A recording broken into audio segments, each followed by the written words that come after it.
The War of the Wenuses. By C. L. Graves and E. V. Lucas. Reprint of the 1898 edition published by J. W. Arrowsmith, Bristol. An illustration, portrait of the invisible author. From a negative by the Spectroscopic Company. The War of the Wenuses. Translated from the Artesian of H. G. Poteswally. Author of The Treadmill, The Isthmus of Dr. Day, The Vanishing Lady, etc., etc. By C. L. Graves and E. V. Lucas. Not novels and poetry swipes, but ideas, science, books. The Artilleryman. Illustration, Arrowsmith Colophon. To H. G. Wells, this outrage on a fascinating and convincing romance book. The Coming of the Wenuses. Chapter 1. Just Before the Battle, Mother. 2. The Falling Star. 3. The Crinoline Expands. 4. How I Reached Home. Book 2. London under the Wenuses. I. The Death of the Examiner. 2. The Man at Uxbridge Road. 3. The Tea Tray in Westbourne Grove. 4. Wreckage v. Bubbles. Appendix A. Appendix B. Book 1. The Coming of the Wenuses. The Coming of the Wenuses. I. Just before the battle, Mother. No one would have believed in the first years of the 20th century that men and modistes on this planet were being watched by intelligences greater than woman's, and yet as ambitious as her own. With infinite complacency, maids and matrons went to and fro over London, serene in the assurance of their empire over man. It is possible that the Mysticetus does the same. Not one of them gave a thought to Venus as a source of danger, or thought of it only to dismiss the idea of active rivalry upon it as impossible or improbable. Yet across the gulf of space, astral women, with eyes that are to the eyes of English women as diamonds are to boot buttons, astral women, with hearts vast and warm and sympathetic, were regarding Buttericks with envy, Peter Robinsons with jealousy, and Whiteleys with insatiable yearning, and slowly and surely maturing their plans for a grand interstellar campaign. The pale pink planet Venus, as I need hardly inform the sober reader, revolves round the sun at a mean distance of character, Venus sigil, vermilion miles. More than that, as has been proved by the recent observations of Putes of Paris, its orbit is steadily but surely advancing sunward. That is to say, it is rapidly becoming too hot for clothes to be worn at all, and this, to the Wenuses, was so alarming a prospect that the immediate problem of life became the discovery of new quarters notable for a gentler climate and more copious fashions. The last stage of struggle for dress, which is to us still remote, had embellished their charms, heightened their heels, and enlarged their hearts. Moreover, the population of Venus consisted exclusively of invisible men, and the Wenuses were about tired of it. Let us, however, not judge them too harshly. Remember what ruthless havoc our own species has wrought, not only on animals such as the moa and the Maori, but upon its own inferior races such as the Vanishing Lady and the Dodo Bensonii. The Wenuses seem to have calculated their descent with quite unfeminine accuracy. Had our instruments permitted it, we might have witnessed their preparations. Similarly, pigs, had they wings, might fly. Men like Quellen of Dresden watched the pale pink planet. It is odd, by the way, that for countless centuries Venus has been the star of Eve, evening by evening growing alternately paler and pinker than a literary agent, but failed to interpret the extraordinary phenomena, resembling a series of powder puffs, which he observed issuing from the cardiac penumbra on the night of April 1, 1902. At the same time a great light was remarked by Eidos of Yokohama and Pegadiadis of Athens. The storm burst upon us 6 weeks later, about the time of the summer sales. As Venus approached opposition, Dr. Jelly of Guava set the wires of the astronomical exchange palpitating with the intelligence of a huge explosion of laughing gas moving risibly towards the earth. He compared it to a colossal cosmic cachinnation. And in the light of subsequent events, the justice of the comparison will commend itself to all but the most sober readers. Had it not been for my chance meeting with Swears, the eminent astronomer and objurgationist, this book would never have been written. He asked me down to our basement, which he rents from me as an observatory, and in spite of all that has happened since I still remember our wiggle very distinctly. I spell it with a W, from an inordinate affection for that letter. Swears moved about, invisible but painfully audible to my naked ear. The night was very warm, and I was very thirsty. As I gazed through the siphon, the little star seemed alternately to expand and contract, and finally to assume a sort of dual skirt, but that was simply because my eye was tired. I remember how I sat under the table with patches of green and crimson swimming before my eyes. Grotesque and foolish as this may seem to the sober reader, it is absolutely true. Swears watched till 1, and then he gave it up. He was full of speculations about the condition of Venus. Swear's language was extremely sultry. The chances against anything ladylike on Venus, he said, are 1,000,000 to 1. Even Pearson's Weekly woke up to the disturbance at last, and Mrs. Lynn Linton contributed an article entitled, "What Women Might Do," to the Queen. A paper called Punch, if I remember the name aright, made a pun on the subject, which was partially intelligible with the aid of italics and the laryngoscope. For my own part, I was too much occupied in teaching my wife to ride a bantam, and too busy upon a series of papers in Nature on the turpitude of the classical professoriate of the University of London, to give my undivided attention to the impending disaster. I cannot divide things easily. I am an indivisible man. But one night I went for a bicycle ride with my wife. She was a bantam of delight, I can tell you, but she rode very badly. It was starlight, and I was attempting to explain the joke in the paper called, if I recollect aright, Punch. It was an extraordinarily sultry night, and I told her the names of all the stars she saw as she fell off her machine. She had a good bulk of falls. There were lights in the upper windows of the houses as the people went to bed. Grotesque and foolish as this will seem to the sober reader, it is absolutely true. Coming home, a party of bean-feasters from Wimbledon, Wormwood Scrubs, or Woking passed us, singing and playing concertinas. It all seemed so safe and tranquil. But the Wenuses were even then on their Milky Way. 2. The falling star. Then came the night of the first star. It was seen early in the morning rushing over Winchester, leaving a gentle frou-frou behind it. Trelawney, of the Wells Observatory, the greatest authority on meteoric crinolines, watched it anxiously. Weineman, the publisher, who sprang to fame by the publication of The War of the Worlds, saw it from his office window, and at once telegraphed to me, "Materials for new book in the air." That was the first hint I received of the wonderful visit. I lived in those days at 181A Campden Hill Gardens. It is the house opposite the third lamppost on the right as you walk east. It was of brick and slate, with a party wall, and 2 spikes were wanting to the iron railings. When the telegram came, I was sitting in my study writing a discussion on the atomic theory of Crelly of Balmoral. I at once changed the Woking jacket in which I was writing for evening dress, which wanted, I remember, a button, and hastened to the park. I did not tell my wife anything about it. I did not care to have her with me. In all such adventures I find her more useful as a sentimental figure in the background. I, of course, allow no sentiment in the foreground, than an active participant. On the way I met Swears, returning from breakfast with our mutual friend, Professor Heat Ray Lancaster. They had had Lee Metford sardines and Cairns marmalade, he told me, and we sought the meteor together. Find it we did in Kensington Gardens. An enormous dimple had been made by the impact of the projectile, which lay almost buried in the earth. 2 or 3 trees, broken by its fall, sprawled on the turf. Among this debris was the missile, resembling nothing so much as a huge crinoline. At the moment we reached the spot, PCA 581 was ordering it off, and Henry Pearson, aged 28, no fixed abode, and Martha Griffin, aged 54, of Maybury Tenements, were circulating among the crowd offering matches for sale.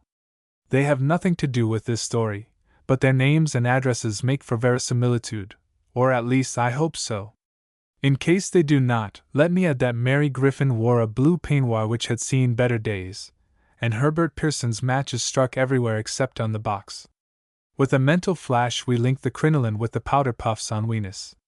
Approaching it more nearly, we heard a hissing noise within, such as is made by an ostler, or Mr. Daimler grooming his motor car. "Good heavens!" said Swears. "There's a horse in it. Can't you hear? He must be half roasted."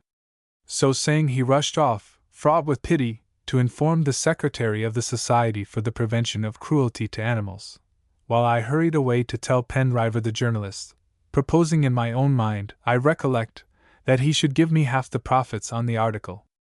Penriver the journalist, so called to distinguish him from Hoopdriver the cyclist, was working in his garden. He does the horticultural column for one of the large dailies.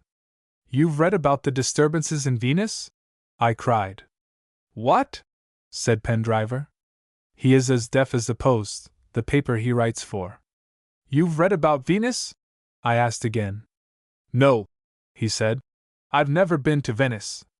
"Venus!" I bawled. "Venus!" "Yes," said Penriver. "Venus." "What about it?" "Why," I said, "there are people from Venus in Kensington Gardens." "Venus in Kensington Gardens!" he replied. "No, it's not Venus, it's the Queen." I began to get angry. "Not the statue," I shouted. "Visitors from Venus. Make copy.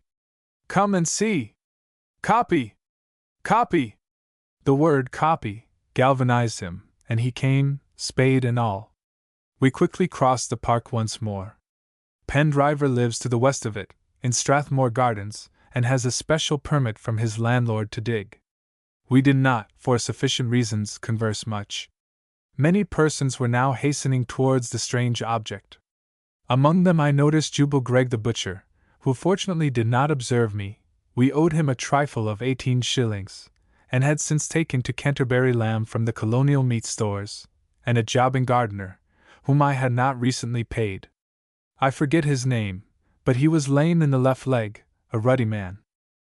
Quite a crowd surrounded the crinoline when we arrived, and in addition to the match vendors already mentioned, there was now Giuseppe Mandolini, from Leather Lane, with an accordion and a monkey. Monkeys are of course forbidden in Kensington Gardens, and how he eluded the police I cannot imagine. Most of the people were staring quietly at the crinoline, totally unaware of its significance.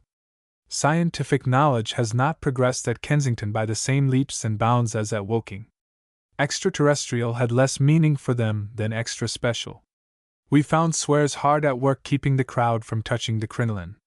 With him was a tall, red-haired man, who I afterwards learnt was Lee Biggie, the secretary of the Society for the Prevention of Cruelty to Animals. He had a summons and several officials with him, and was standing on the crinoline, bellowing directions in a clear, rich voice, occasionally impeded by emotion, like an ox with a hiccup. As soon as Swears saw me, he asked me to bring a policeman to assist him to keep back the crowd, and I went away, proud to be so honored, to find one. I was unsuccessful. PCA 581 had gone off duty, but another constable, I was told, had been seen, an hour or so earlier, asleep against the railings. It was a baker's boy who told me, just back from delivering muffins in St. Mary Abbott's Terrace, and had since wandered in the direction of the Albert Hall. I followed, but could not see him in any of the areas, and therefore returned slowly by way of Queen's Gate, Cromwell Road, Earl's Court Road, and Kensington High Street, hoping to meet another, and as it was then about noon, I entered an ABC and had half a pork pie and a bucket of Dr. Jaeger's 6 Cocolate. I remember the circumstance distinctly, because feeling rather hungry and wishing to vary the menu, I asked the girl for half a veal and ham pie and she brought me the balance of the original pasty, and when I remonstrated, she said that her directors recognized no essential difference between veal and ham and pork. 3. The crinoline expands. When I returned to the gardens the sun was at his zenith.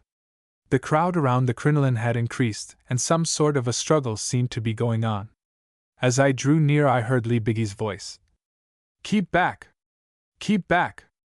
A boy came running towards me. "It's Amovin," he said to me as he passed. "A blowin' and a blowin' out. Now we shan't be long." Passing on, I saw that it was indeed expanding. The ribs were more distended and the covering more tightly stretched. The hissing had ceased and a creaking noise had taken its place. There was evidently great pressure within. Once something resembling an end-tout cast was thrust through the top, making what was presumably an attempt to dislodge Lee Biggie, and then suddenly the crinoline burst, revealing a wisp scion of ultramundane loveliness. I shall not attempt exhaustively to describe the indescribable. It is enough to assure the sober reader that, grotesque and foolish as it may seem, this is absolutely true, and to record that after the glimpse I had of the Wenuses emerging from the crinoline in which they had come to the earth from their planet, a kind of fascination paralyzed my actions. All other men in the crowd seemed to be similarly affected. We were battlegrounds of love and curiosity. For the Wenuses were gorgeous. That is the sum of the matter.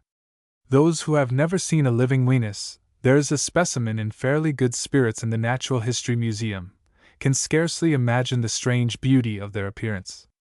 The peculiar W-shaped mouth, the incessant nictitation of the sinister eyelid, the naughty little twinkle in the eye itself, the glistening glory of the arms, each terminating in a fleshy digitate handling machine resembling more than anything else a number 6 glove inflated with air. These members, by the way, have since been named rather aptly by that distinguished anatomist and original dog, Professor Howes. The hands, all combined to produce an effect akin to stupefaction. I stood there ecstatic, unprogressive, immoderate, while swiftly and surely ungovernable affection for all Wenuses gripped me. Meanwhile I heard inarticulate exclamations on all sides. "Shameless hussies!" cried a woman near me. "By Jove, that's something like!" said a young man who had been reading Captain Coe's finals, swinging round towards the crinoline, with one foot arrested in midair. My inclination when I recovered partial self-possession was to make instantly for the crinoline and avow my devotion and allegiance. But at that moment I caught the eye of my wife, who had followed me to the park, and I hastily turned my back on the center of attraction. I saw, however, that Pendiver was using his spade to cleave his way to the Wenuses, and Swears was standing on the brink of the pit transfixed with adoration, while a young shopman from Woking, in town for the day, completely lost his head. It came bobbing over the grass to my very feet, but I remembered the experiences of Pollock and the Poirot man and let it go. The news of our visitors seemed to have spread by some subtle magic, for in every direction I could see nothing but running men, some with women pulling at their sleeves and coat-tails to detain them, advancing by great strides towards us. Even a policeman was among them, rubbing his eyes. My wife broke through the crowd and grasped me firmly by the arm. "Posy," she said, "this is my opportunity and I mean to use it. I was kept doing nothing between pages 68 and 296 of the other book, and this time I mean to work. Look at these fools rushing to their doom. In another moment they will be mashed to jelly, and you too, unless I prevent it. I know what these Wenuses are. Haven't I had a scientific training? You will be mashed, I tell you, mashed." So saying, she banged on the ground with her umbrella, which, I remember now with sorrow, we had bought the week before at Derry and Tom's for 5 and 11.3. Meanwhile a few of the men had to some extent recovered, and headed by the RSPCA's secretary had formed a deputation, and were busy talking on their fingers to the Wenuses. But the Wenuses were too much occupied in dropping into each other's eyes something from a bright flask, which I took to be Beggarstaff Select Belladonna, to heed them. I turned in response to a tug at my swallowtails from my wife, and when I looked again a row of Wenuses with closed lids stood before the crinoline. Suddenly they opened their eyes and flashed them on the men before them. The effect was instantaneous. The deputation, as the glance touched them, fell like skittles, viscous, protoplasmic masses, victims of the terrible mash glance of the Wenuses. I attributed my own escape to the prompt action of my wife, who stood before and shielded me, for upon women the mash glance had no effect. The ray must have missed me only by a second, for my elbow, which was not wholly covered by my wife's bulk, was scorched, and my hat has never since recovered its pristine gloss. Turning, I saw a bus driver in Knightsbridge leap up and explode, while his conductor clutched at the rail, missed it, and fell overboard. Farther still, on the distant horizon, the bricklayers on a gigantic scaffolding went off bang against the lemon yellow of the sky as the glance reached them, and the Bachelors' Club at Albert Gate fell with a crash. All this had happened with such swiftness that I was dumbfounded. Then, after a few moments, my wife slowly and reluctantly stepped aside and allowed me to survey the scene. The Wenuses, having scored their first victory, once more had retired into the recesses of the crinoline. The ground for some distance was littered with the bodies of the mashed. I alone among men stood erect, my conscious companions being a sprinkling of women, pictures of ungovernable fury. Yet my feeling was not one of joy at my escape. Strange mind of man, instead, even with the Wenuses' victims lying all around me, my heart went out to the crinoline and its astral occupants. I, too, wished to be mashed. And suddenly I was aware that my wife knew that I was thinking thus. With an effort I turned and began a stumbling run through the park. How I reached home. I remember nothing of my flight, except the stress of blundering against trees and stumbling over the railings. To blunder against some trees is very stressful. At last I could go no further. I had run full tilt into a gasworks. I fell and lay still. I must have remained there some time. Suddenly, like a thing falling upon me from without, came beer. It was being poured down my throat by my cousin's man, and I recollect thinking that he must have used the same can with which he filled the lamps. How he got there I cannot pretend to tell. "What news from the park?" said I. Said my cousin's man. "What news from the park?" I said. "Garn, oh, you're getting at?" said my cousin's man. "Ain't you just been there?" The italics are his own. "People seem fair silly abart the park. What's it all abart?" "Haven't you heard of the Wenuses?" said I. "The women from Venus?" "Quite enough," said my cousin's man, and laughed. I felt foolish and angry. "You'll hear more yet," I said, and went on my way. Judging by the names of the streets, I seemed to be at Kennington, and it was an hour after dawn, and my collar had burst away from its stud. But I had ceased to feel fear. My terror had fallen from me like a bath towel. Three things struggled for the possession of my mind: the beauty of Kennington, the whereabouts of the Wenuses, and the vengeance of my wife. In spite of my cousin's man's beer, which I could still taste, I was ravenously hungry, so, seeing no one about, I broke into a chemist's shop and stayed the pangs on a cake of petroleum soap, some Parish's food, and a box of menthol pastilles, which I washed down with a split ammoniated quinine and condi. I then stole across the road, and dragging the cushions from a deserted cab, number 8648, into the cab shelter, I snatched a few more hours of restless sleep. When I woke I found myself thinking consecutively, a thing I do not remember to have done since I killed the curate in the other book. In the interim my mental condition had been chaotic, asymptotic. But during slumber my brain, incredible as it may seem, stimulated and clarified by the condiments of which I had partaken, had resumed its normal activity. I determined to go home. Resolving at any cost to reach Campden Hill Gardens by a sufficiently circuitous route, I traversed Kennington Park Road, Newington Butts, Newington Causeway, Blackman Street, and the Borough High Street, to London Bridge. Crossing the bridge, I met a newspaper boy with a bundle of papers still wet from the press. They were halfpenny copies of the Star, but he charged me a penny for mine. The imposition still rankles. From it I learned that a huge cordon of police, which had been drawn round the crinoline, had been mashed beyond recognition, and 2 regiments of life guards razed to the ground by the devastating glance of the Wenuses. I passed along King William Street and Prince's Street to Moorgate Street. Here I met another newspaper boy, carrying the Pall Mall Gazette. I handed him a threepenny bit, but though I waited for 20 minutes, he offered me no change. This will give some idea of the excitement then beginning to prevail.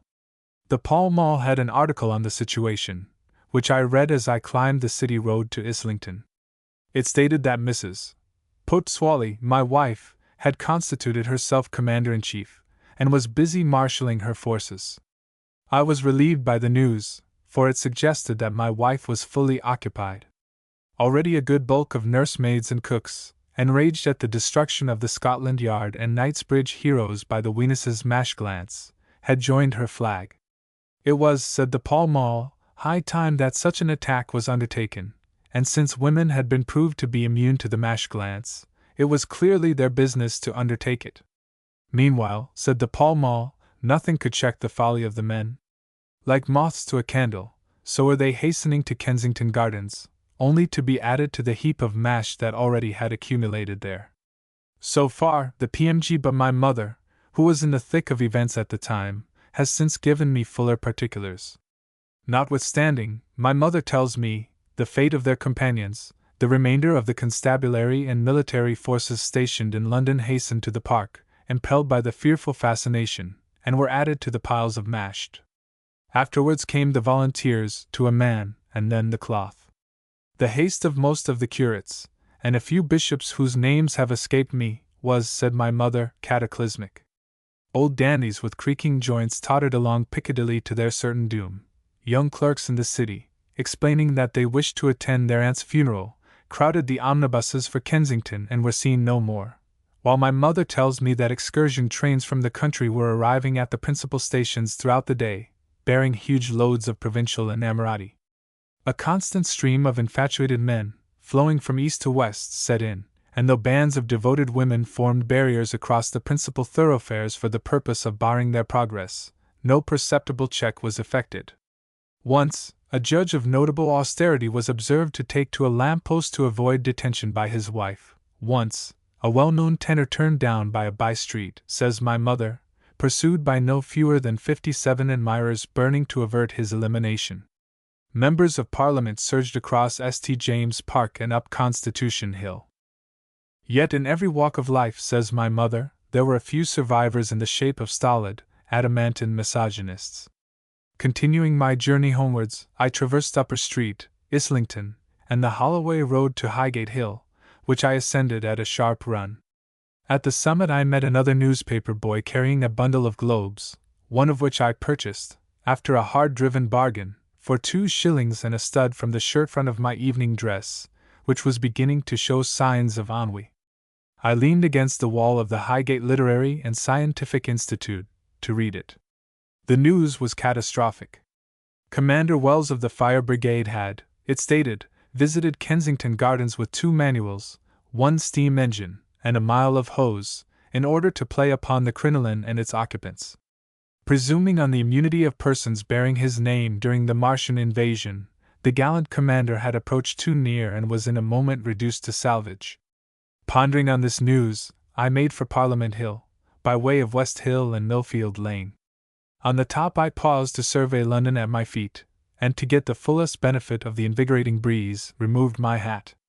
But the instant I did so, I was aware of a sharp pain on my scalp and the aroma of singed hair.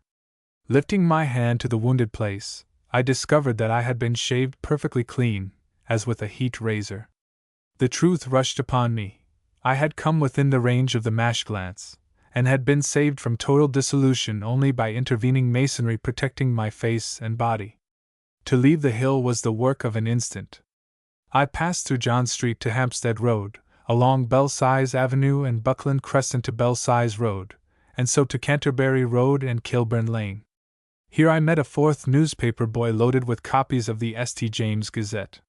He offered me 1 for 7 and 6pence, or 2 for half a sovereign, but it seemed to me I had read enough.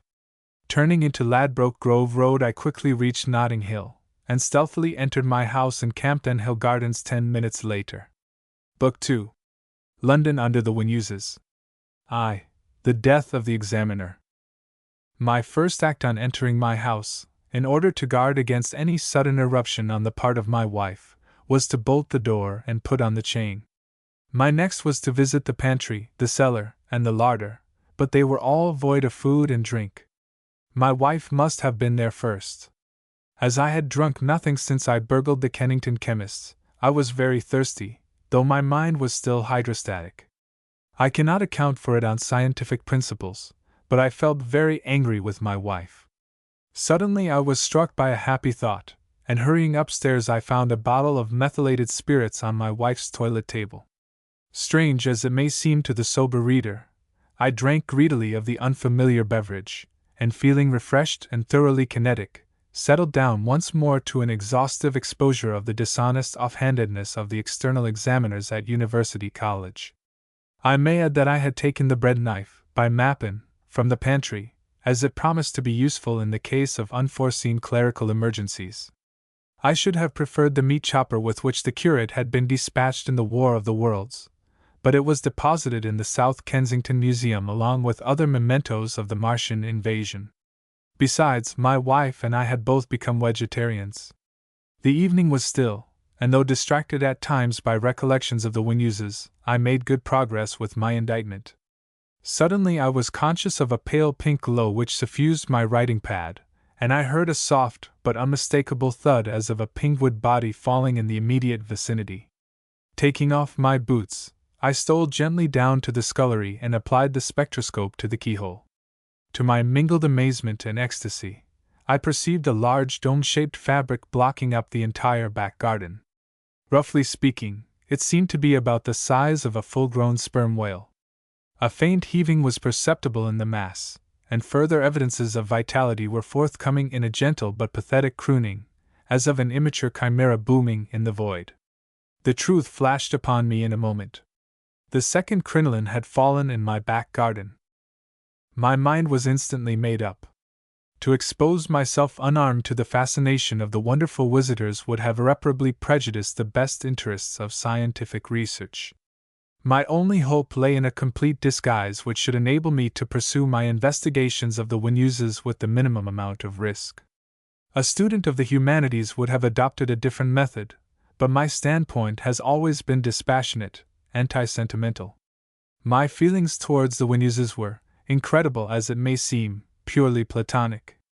I recognized their transcendental attractions, but had no desire to succumb to them. Strange as it may seem, the man who succumbs rarely if ever is victorious in the long run.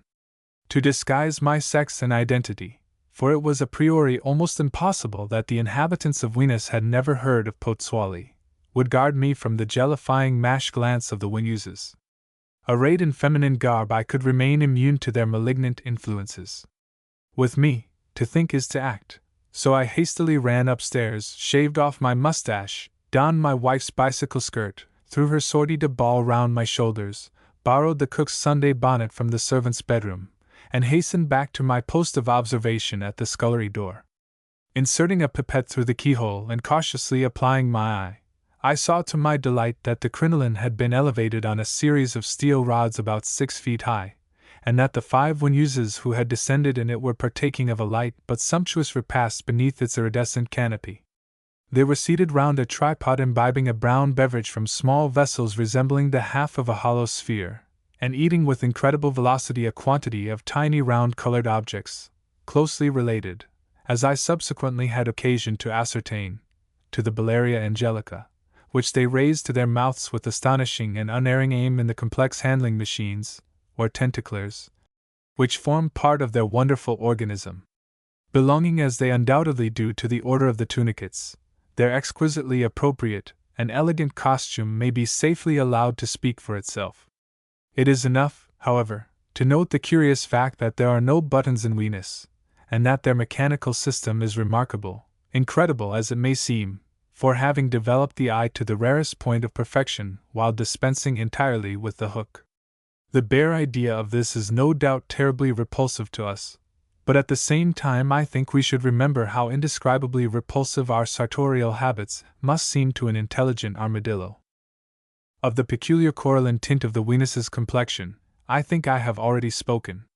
That it was developed by their indulgence in the red weed has been, I think, satisfactorily proved by the researches of Dr. Moreau, who also shows that the visual range of their eyes was much the same as ours, except that blue and yellow were alike to them. Moreau established this by a very pretty experiment with a yellow book and a blue book, each of which elicited exactly the same remark, a curious hooting sound, strangely resembling the ut de poitrine of one of Professor Garner's gorillas. After concluding their repast, the Wenuses, still unaware of my patient scrutiny, extracted, with the aid of their glittering tentacles, a large packet of red weed from a quasi-marsupial pouch in the roof of the crinoline, and in an incredibly short space of time had rolled its carmine tendrils into slim cylinders, and inserted them within their lips. The external ends suddenly ignited as though by spontaneous combustion, but in reality that result was effected by the simple process of deflecting the optic ray.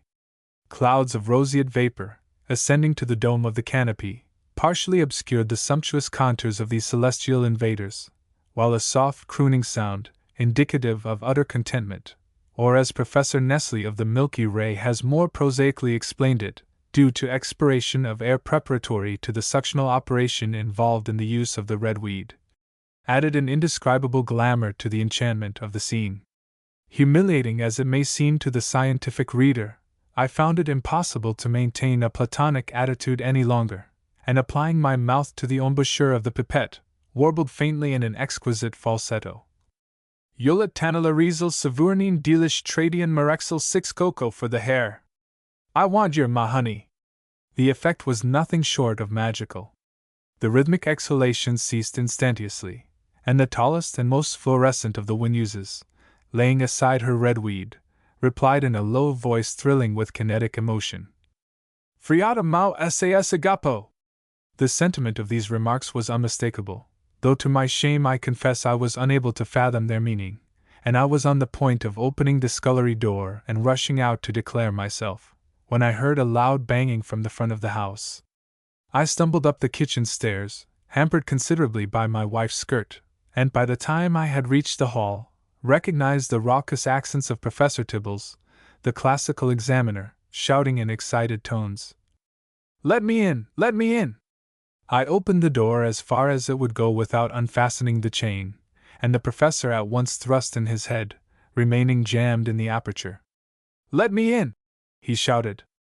"I'm the only man in London besides yourself that hasn't been pulped by the mash glance." He then began to jabber lines from the classics, and examples from the Latin grammar. A sudden thought occurred to me. Perhaps he might translate the observation of the Venus. Should I use him as an interpreter? But a moment's reflection served to convince me of the danger of such a plan. The professor, already exacerbated by the study of the humanities, was in a state of acute erethism.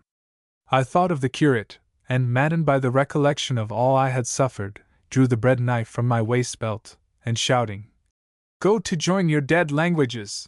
stabbed him up to the maker's name in the semilunar ganglion. His head drooped, and he expired.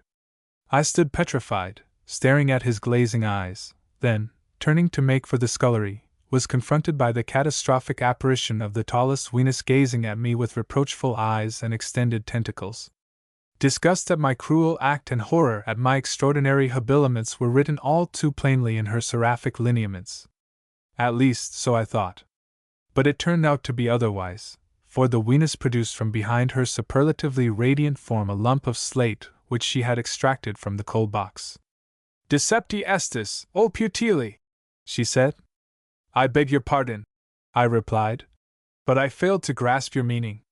"She means," said the examiner, raising himself for another last effort, "that it is time you changed your coal merchant." And so saying he died again. I was thunderstruck. The Wenuses understood coals. And then I ran. I could stand it no longer. The game was up, the cosmic game for which I had labored so long and strenuously, and with one despairing yell of "Wola! Wola!" I unfastened the chain, and leaping over the limp and prostrate form of the unhappy Tibbles, fled darkling down the deserted street. 2. The Man at Uxbridge Road. At the corner a happy thought struck me. The landlord of the Dog and Measles kept a motor car. I found him in his bar and killed him. Then I broke open the stable and let loose the motor car. It was very restive, and I had to pat it. "Gooty Rose," I said soothingly. "Goo Rockefeller, then." It became quiet, and I struck a match and started the paraphernalia, and in a moment we were under way. I am not an expert motorist, although at school I was a fairly good hoop driver, and the pedestrians I met and overtook had a bad time. One man said, as he bound up a punctured thigh, that the heat ray of the Martians was nothing compared with me. I was motoring towards Leatherhead, where my cousin lived, when the streak of light caused by the third crinoline curdled the paraffin tank. Vain was it to throw water on the troubled oil. The mischief was done. Meanwhile a storm broke. The lightning flashed, the rain beat against my face, the night was exceptionally dark, and to add to my difficulties the motor took the wick between its teeth and fairly bolted. No one who has never seen an automobile during a spasm of motor ataxy can have any idea of what I suffered. I held the middle of the way for a few yards, but just opposite Uxbridge Road Station I turned the wheel hard aport, and the motor car overturned. 2 men sprang from nowhere, as men will, and sat on its occiput, while I crawled into Uxbridge Road Station and painfully descended the stairs. I found the platform empty save for a colony of sturdy little newsboys, whose stalwart determination to live filled me with admiration, which I was enjoying until a curious sibilation beneath the bookstall stirred me with panic. Suddenly, from under a bundle of British weeklies, there emerged a head, and gradually a man crawled out. It was the artilleryman. "I'm burning hot," he said. "It's a touch of, what is it, erethism." His voice was hoarse, and his remarks, like the man of Kent's, were rambling. "Where do you come from?" he said. "I come from Woking," I replied. "And my nature's wobbly. I love my love with a W because she is voluptuous. I took her to the sign of the wombat and read her the War of the Worlds, and treated her to Winkles, Winolia and Vimbas. Her name is Venus, and she comes from the Milky Way." He looked at me doubtfully, then shot out a pointed tongue. "It is you," he said. "The man from Woking. The Johnny what writes for Nature. By the way," he interjected, "don't you think some of your stuff is too, what is it, esoteric? The man," he continued, "as killed the curate in the last book. By the way, it was you as killed the curate?" "Artilleryman," I replied. "I cannot tell a lie. I did it with my little meat chopper. And you, I presume, are the artilleryman who attended my lectures on the eroticism of the elasmo branch?" "That's me," he said. "But Lord, how you've changed. Only a fortnight ago, and now you're stone bald." I stared, marveling at his gift of perception. "What have you been living on?" I asked. "Oh," he said, "immature potatoes and burgundy. I give the catalogue so precisely because it has nothing to do with the story. Uncooked steak and limp lettuces, precocious carrots and Bartlett pears, and 13 varieties of fluid beef, which I cannot name except at the usual advertisement rates." "But can you sleep after it?" said I. "Blimey! Yes," he replied. "I'm fairly, what is it, eupeptic. It's all over with mankind," I muttered. "It is all over," he replied. "The Wenuses have only lost 1 crinoline, just 1, and they keep on coming. They're falling somewhere every night. Nothing's to be done. We're beat." I made no answer. I sat staring, pulverized by the colossal intellectuality of this untutored private. He had attended only 3 of my lectures, and had never taken any notes. "This isn't a war," he resumed. "It never was a war. These air Wenuses they wants to be moss, that's the long and the short of it. Only—" "Yes?" I said, more than ever impressed by the man's pyramidal intuition. "They can't stand the climate. They're too, what is it, exotic." We sat staring at each other. "And what will they do?" I humbly asked, groveling unscientifically at his feet. "That's what I've been thinking," said the gunner. "I ain't an ornamental soldier, but I've a good deal of cosmic kinetic optimism, and it's the cosmic kinetic optimist what comes through. Now these Wenuses don't want to wipe us all out. It's the women they want to exterminate. They want to collar the men, and you'll see that after a bit they'll begin catching us, picking the best, and feeding us up in cages and men coops." "Good heavens!" I exclaimed. "But you are a man of genius indeed," and I flung my arms around his neck. "Steady on," he said. "Don't be so, what is it, ebullient." "And what then?" I asked, when my emotion had somewhat subsided. "Then," said he, "the others must be wary. You and I are mean little cusses, we shall get off. They won't want us. And what do we do? Take to the drains." He looked at me triumphantly. Quailing before his glory of intellect, I fainted. "Are you sure?" I managed to gasp, on recovering consciousness. "Yes," he said. "Sewer. The drains are the places for you and me. Then we shall play cricket, a narrow drain makes a wonderful pitch, and read the good books, not poetry swipes, and stuff like that, but good books. That's where men like you come in. Your books are the sort, The Time Machine, and Round the World in 80 Days, The Wonderful Visit, and From the Earth to the Moon and—" "Stop!" I cried, nettled at his stupidity. You are confusing another author and myself. Was I? He said. That's rum, but I always mix you up with the man you admire so much, Jules Verne. And, he added with a sly look, you do admire him, don't you? In a flash I saw the man plain. He was a critic. I knew my duty at once. I must kill him. I did not want to kill him, because I had already killed enough, the curate in the last book, and the examiner and the landlord of the Dog and Measles, in this, but an author alone with a critic in deserted London. What else could I do? He seemed to divine my thought. There's some immature champagne in the cellar, he said. No, I replied, thinking aloud. Too slow, too slow. He endeavored to pacify me. Let me teach you a game, he said. He taught me one, he taught me several. We began with Spadille, we ended with Halma, and Snap, for Parliament points.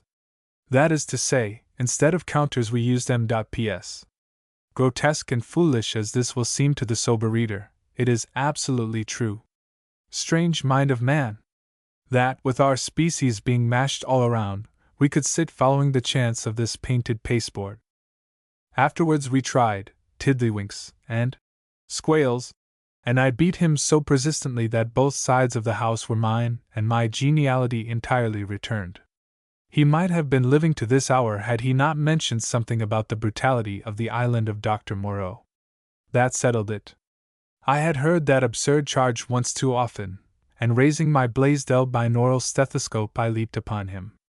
With one last touch of humanity, I turned the orbicular ivory plate towards him and struck him to the earth. At that moment fell the fourth crinoline. 3. The tea tray in Westbourne Grove. My wife's plan of campaign was simple but masterly. She would enlist an army of enormous bulk, march on the Wenuses in Westbourne Grove, and wipe them from the face of the earth. Such was my wife's project. My wife's first step was to obtain, as the nucleus of attack, those women to whom the total loss of men would be most disastrous. They flocked to my wife's banner, which was raised in Regent's Park, in front of the pavilion where tea is provided by a maternal county council. My mother, who joined the forces and therefore witnessed the muster, tells me it was a most impressive sight. My wife, in a nickel-plated Russian blouse, trimmed with celluloid pompons, aluminium pantaloons, and a pair of Norwegian skis, looked magnificent. An old guard, primed with recent articles from the Queen by Mrs. Lynn Linton, marched in a place of honor, and a small squadron of confirmed misogynists, recruited from the Athenaeum, the Travelers and the Senior United Service Clubs, who professed themselves to be completely mash-proof, were in charge of the ambulance. The members of the Ladies' Kennel Club, attended by a choice selection of carefully trained chows, schipperkes, whippets and griffins, garrisoned various outposts. The pioneers joined my wife's ranks with some hesitation. The prospects of a world depleted of men did not seem, says my mother, to fill them with that consternation which was evident in my wife and her more zealous lieutenants. But after a heated discussion at the clubhouse, which was marked by several resignations, it was decided to join in the attack. A regiment of pioneers, therefore, marching to the battle chant of Walt Whitman's "Pioneers, oh pioneers!" brought up, says my mother, the rear. The march of my wife's troops was a most impressive sight. Leaving Regent's Park by the Clarence Gate, they passed down Upper Baker Street, along Marylebone Road into Edgware Road. Here the troops divided. One detachment hastened to Queen's Road, by way of Praed Street, Craven Road, Craven Hill, Leinster Terrace and the Bayswater Road, with the purpose of approaching Whiteley's from the south. The other half marched direct to Westbourne Grove, along Paddington Green Road to Bishop's Road.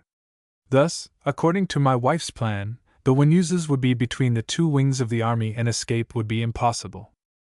Everything was done as my wife had planned. The two detachments reached their destination almost simultaneously. My wife, with the northern wing, was encamped in Bishop's Road, Westbourne Grove and Pickering Place.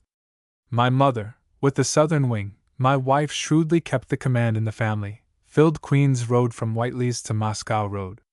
My mother, who has exquisite taste in armor, had donned a superb cinquecento cuirass, a short zone jacket embroidered with sequins, accordion-pleated bloomers, luminous leggings, brown Botticelli boots, and one tiger-skin spat.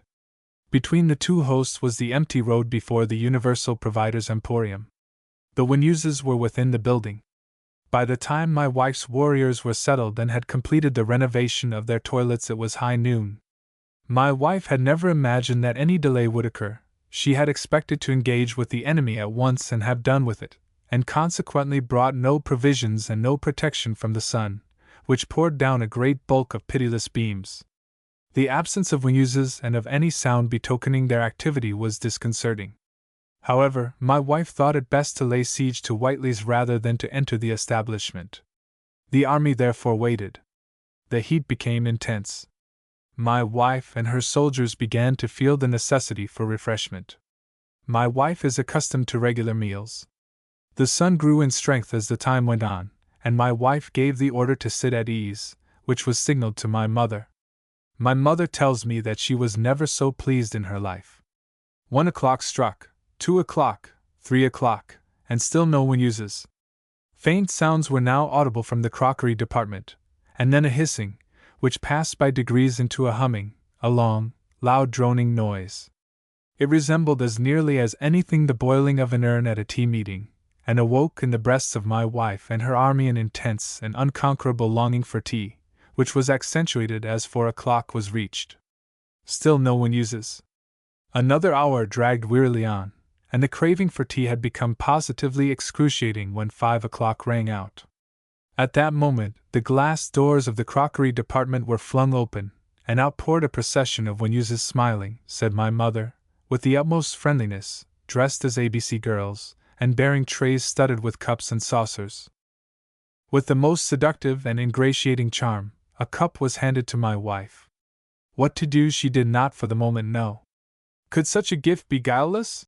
She asked herself. No. And yet the Wenuses looked friendly. Finally her martial spirit prevailed and my wife repulsed the cup, adjuring the rank and file to do the same. But in vain. Every member of my wife's wing of that fainting army greedily grasped a cup. Alas! What could they know of the deadly tea tray of the Wenuses? Nothing, absolutely nothing, such is the disgraceful neglect of science in our schools and colleges. And so they drank and were consumed.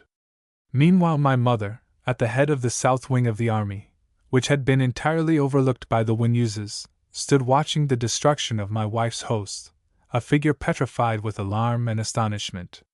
One by one she watched her sisters in arms succumb to the awful tea tray. Then it was that this intrepid woman rose to her greatest height. "Come!" she cried to her Amazons. "Come! They have no more tea left. Now is the moment ripe." With these spirited words, my mother and her troops proceeded to charge down Queen's Road upon the unsuspecting Wenuses. But they had reckoned without the enemy. The tumult of the advancing host caught the ear of the wonderful visitors, and in an instant they had extracted glittering cases of their crimson cigarettes from their pockets, and lighting them in the strange fashion I have described elsewhere, they proceeded to puff the smoke luxuriously into the faces of my mother and her comrades. Alas! Little did these gallant females know of the horrible properties of the red weed. How could they, with our science teaching in such a wretched state? The smoke grew in volume and density, spread, and in a few minutes the south wing of my wife's army was as supine as the north. How my wife and mother escaped I shall not say. I make a point of never explaining the escape of my wife, whether from Martians or Wenuses, but that night, as Commander-in-Chief, she issued this cataleptic dispatch. The Wenuses are able to paralyze all but strong-minded women with their deadly tea tray. Also they burn a red weed, the smoke of which has smothered our troops in Westbourne Grove. No sooner have they despoiled Whiteley's than they will advance upon Jay's and Marshall and Snellgrove's. It is impossible to stop them. There is no safety from the tea tray and the red weed but in instant flight. That night the world was again lit by a pale pink flash of light. It was the 5th crinoline. 4. Wreckage. The general stampede that ensued on the publication of my wife's dispatch is no fit subject for the pen of a coherent scientific writer. Suffice it to say, that in the space of 24 hours London was practically empty, with the exception of the freaks at Barnum's, the staff of the Undertaker's Gazette, and Mrs. Elphinstone, for that, Pace Wilkie Collins, was the name of the woman in white, who would listen to no reasoning, but kept calling upon George, for that was the name of my cousin's man, who had been in the service of Lord Garrick, the Chief Justice, who had succumbed to dipsomania in the previous invasion. Meantime the Wenuses, flushed with their success in Westbourne Grove, had carried their devastating course in a southeasterly direction, looting Marshall and Snellgroves, bearing away the entire stock of driving gloves from Sleeps and subjecting Redferns to the asphyxiating fumes of the redweed. It is calculated that they spent nearly 2 days in Jay's, trying on all the costumes in that establishment, and a week in Peter Robinson's. During these days I never quitted Uxbridge Road Station, for just as I was preparing to leave, my eye caught the title on the bookstall of Grant Allen's work, The Idea of Evolution, and I could not stir from the platform until I had skimmed it from cover to cover. Wearily mounting the stairs, I then turned my face westward. At the corner of Royal Crescent, just by the cab stand, I found a man lying in the roadway. His face was stained with the red weed, and his language was quite unfit for the columns of nature. I applied a limp lettuce to his fevered brow, took his temperature with my theodolite, and pressing a copy of Home Chat into his unresisting hand, passed on with a sigh. I think I should have stayed with him but for the abnormal obtusity of his facial angle. Turning up Clarendon Road, I heard the faint words of the Wienisberg music by Wagner from a pianoforte in the second story of number 34. I stepped quickly into a jeweler's shop across the road, carried off 18 immature carrots from a tray on the counter, and pitched them through the open window at the invisible pianist. The music ceased suddenly. It was when I began to ascend Notting Hill that I first heard the hooting. It reminded me at first of a siren, and then of the top note of my maiden aunt, in her day a notorious soprano vocalist. She subsequently emigrated to France, and entered a nunnery under the religious name of Sir Marie Jean. Tolololulaliety, wailed the voice in a sort of superhuman jottle, coming, as it seemed to me, from the region of Westminster Bridge. The persistent ululation began to get upon my nerves. I found, moreover, that I was again extremely hungry and thirsty. It was already noon. Why was I wandering alone in this derelict city, clad in my wife's skirt and my cook's Sunday bonnet? Grotesque and foolish as it may seem to the scientific reader, I was entirely unable to answer this simple conundrum. My mind reverted to my school days. I found myself declining Musa. Curious to relate, I had entirely forgotten the genitive of ego. With infinite trouble I managed to break into a vegetarian restaurant, and made a meal off some precocious haricot beans, a brace of Welsh rabbits, and 10 bottles of botanic beer. Working back into Holland Park Avenue and thence keeping steadily along High Street, Notting Hill Gate, I determined to make my way to the Marble Arch, in the hopes of finding some fresh materials for my studies in the Stone Age. In Bark Place, where the Ladies' Kennel Club had made their vast grandstand, were a number of pitiful vestiges of the Waterloo of womankind. There was a shattered Ellswick bicycle, about 16 yards and a half of nun's veiling, and 53 tortoise-shell sidecombs. I gazed on the debris with apathy mingled with contempt. My movements were languid, my plans of the vaguest. I knew that I wished to avoid my wife, but had no clear idea how the avoiding was to be done. V. Bubbles. From Orme Square, a lean-faced, unkempt and haggard waif, I drifted to Great Orme's Head and back again. Senile dementia had already laid its spectral clutch upon my wizened cerebellum when I was rescued by some kindly people, who tell me that they found me scorching down Hayes Hill on a cushion-tired ordinary. They have since told me that I was singing, "My name is John Wellington Wells, hurrah!" and other snatches from a pre-Venusian opera. These generous folk, though severely harassed by their own anxieties, took me in and cared for me. I was a lonely man and a sad one, and they bored me. In spite of my desire to give public expression to my gratitude, they have refused to allow their names to appear in these pages, and they consequently enjoyed the proud prerogative of being the only anonymous persons in this book. I stayed with them at the Bath Club for 4 days, and with tears parted from them on the springboard. They would have kept me forever, but that would have interfered with my literary plans. Besides, I had a morbid desire to gaze on the Wenuses once more.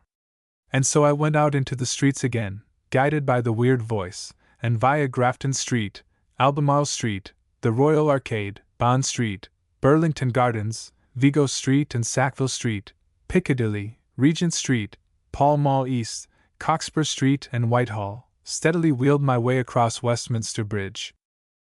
There were few people about, and their skins were all yellow. Lessing, presumably in his Laocoon, has attributed this to the effects of sheer panic, but Carver's explanation, which attributes the ochre-like tint to the hypodermic operation of the mash glance, seems far more plausible. For myself, I abstain from casting the weight of my support in either scale, because my particular province is speculative philosophy and not comparative dermatology. As I passed St. Thomas's Hospital, the ululation grew ever louder and louder. At last the source of the sound could no longer be disguised. It proceeded without doubt from the interior of some soap works just opposite Doulton's. The gate was open and a faint saponaceous exhalation struck upon my dilated nostrils. I have always been peculiarly susceptible to odors, though my particular province is not osmetics but speculative philosophy, and I at once resolved to enter. Leaning my bicycle against the wall of the archway, I walked in, and was immediately confronted by the object of my long search. There, grouped picturesquely round a quantity of large tanks, stood the Wenuses, blowing assiduously through pellucid pipettes and simultaneously chanting in tones of unearthly gravity a strain poignantly suggestive of baffled hopes, thwarted aspirations and impending departure. So absorbed were they in their strange preparations, that they were entirely unconscious of my presence. Grotesque and foolish as this may seem to the infatuated reader, it is absolutely true. Gradually from out the troubled surface of the tanks there rose a succession of transparent iridescent globules, steadily waxing in bulk until they had attained a diameter of about 16 feet. The Wenuses then desisted from their labors of inflation, and suddenly plunging into the tanks, reappeared inside these opalescent globules. I can only repeat that speculative philosophy, and not sapoleaginous hydrodynamics, is my particular forte, and would refer doubtful readers, in search of further information, to the luminous hypothesis advanced by Professor Cleaver of Washington to account for the embolification of the Wenuses. 1. Never shall I forget the touching scene that now unfolded itself before my bewildered eyes. Against a background of lemon-colored sky, with the stars shedding their spiritual luster through the purple twilight, these gorgeous creatures, each ensphered in her beatific bubble, floated tremulously upward on the balmy breeze. In a moment it all flashed upon me. They were passing away from the scene of their brief triumph, and I, a lonely and dejected scientist, saw myself doomed to expiate a moment's madness and long years of ineffectual speculation on the probable development of moral ideas. My mind reverted to my abandoned arguments, embodied in the article which lay beneath the selenite paperweight in my study in Campden Hill Gardens. Frenzied with despair, I shot out an arm to arrest the upward transit of the nearest Venus, when a strange thing occurred. "At last!" said a voice. I was startled. It was my wife, accompanied by Mrs. Elphinstone, my cousin's man, my mother, the widow of the landlord of the Dog and Measles, Master Herodotus Tibbles in deep mourning, and the artilleryman's brother from Beauchamp's little livery stables. I shot an appealing glance to the disappearing Venus. She threw me a kiss. I threw her another. My wife took a step forward, and put her hand to my ear. I fell. Footnote 1, Cleaver in a subsequent memoir, Sonnenschein, London, pages 14. 954, 20 inches. X8.5, price £2 2s. Net has made out, reluctantly and against the judgment of his firm, that the basic material of the globules, the peculiar tenacity of which was due to some toughening ingredient imported by the visitors from their planet, was undoubtedly that indispensable domestic article which is alleged to save rubbing. Appendix A. Appendix A. My mother, whose vigilance during the Wenuses' invasion has been throughout of the greatest assistance to me, kept copies of the various papers of importance which commented upon that event. From them I am enabled, with my mother's consent, to supplement the allusions to contemporary journalism in the body of my history with the following extracts. The Times, or, as it is better known, the Thunderchild of Printing House Square, said, "The Duke of Curzon's statesmanlike reply in the House of Lords last night to the inflammatory question or string of questions put by Lord Ashmead with reference to our planetary visitors will go far to mitigate the unreasoning panic which has laid hold of a certain section of the community. As to the methods by which it has been proposed to confront and repel the invaders, the Duke's remark, that the use of dynamite violated the chivalrous instincts which were at the root of the British nature, called forth loud applause. The Foreign Secretary, however, showed that, while deprecating senseless panic, he was ready to take any reasonable steps to allay the natural anxiety of the public, and rising later on in the evening, he announced that a royal commission had been appointed, on which Lord Ashmead, Dr. Joseph Parker, of the City Temple, and Mr. Hall Caine, representing the Isle of Man, had consented to serve, and would be dispatched without delay to Kensington Gardens to inquire into the cause of the visit and, if possible, to induce the newcomers to accept an invitation to tea on the terrace.